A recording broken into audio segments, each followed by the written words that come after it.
Hello and welcome to the most recent episode of the Brown&Co podcast. My name is Olivia Burfoot, Agri-Business Consultant from the Leicester office, and I'm joined today with Lizzie Ecclestone from the Bury office, also Agri-Business Consultant, to talk about the Farming Equipment and Technology Fund.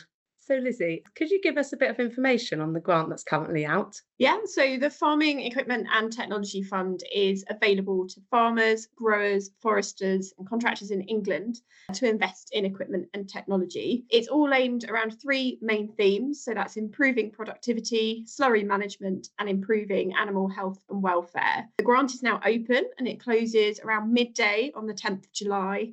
And you can apply for one theme or all three themes if required for you. But do bear in mind that you are restricted between £1,000 and £25,000 per theme. This year, the RPA are basing their contribution on 40 or 50% of what they estimate the value of that item is. The grants are competitive. They are scored per item. So some items will be of a higher value and others will be of a lower. And if you haven't had a grant previously through the FETF, then you can get up to 25% uplift in your application. Thanks, Lizzie. That's great to know. Do you have any examples of successful grants from the last round? We've had lots and lots of grants going through for machinery in the past, mainly to assist with the push towards regen farming or people looking to get things like small direct drills to get some of their plots going for countryside stewardship or SFI. If I think about current applications, though, we've got some really good ones on the go. The main one looking to adapt a shed from turkey production to chickens, and in that process, improving the animal welfare. It's a really good, strong starting point for the business because they're able to get quite a considerable amount of funding for something that really they'd have to be fully funding themselves. Thanks, Lizzie. There's definitely some interesting projects going on. So can you explain how complex the process is and also regarding the claim after?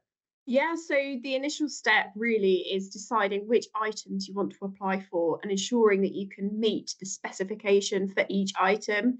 That's going to be really, really easy to do if you've got one item and it is something like a direct drill and it's really kind of straightforward there. However, if you're looking to get multiple items into the funding, actually the competitive layer of the grant can add a real layer of complexity.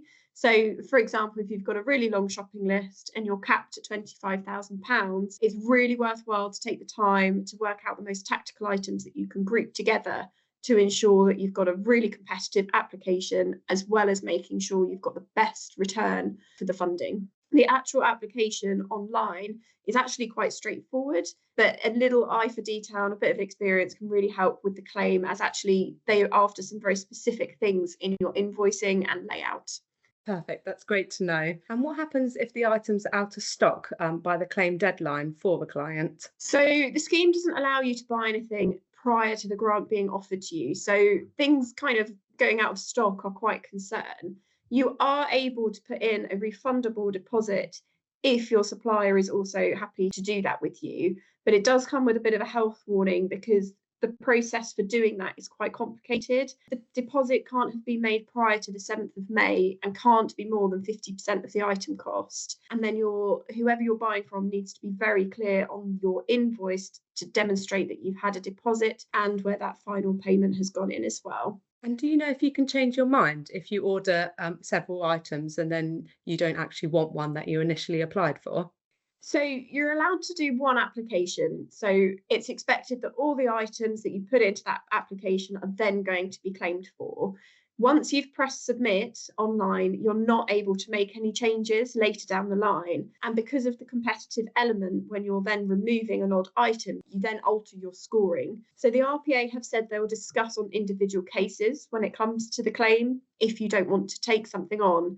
But it has been made very, very clear that if you're awarded a grant, you need to claim for everything on that grant or none at all. Thanks, Lizzie. That's some really useful information that you've described there.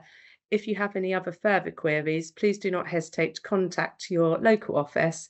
Again, the deadline for the FETF grants is the 10th of July, midday. So please be in contact with us prior to this to help with your application.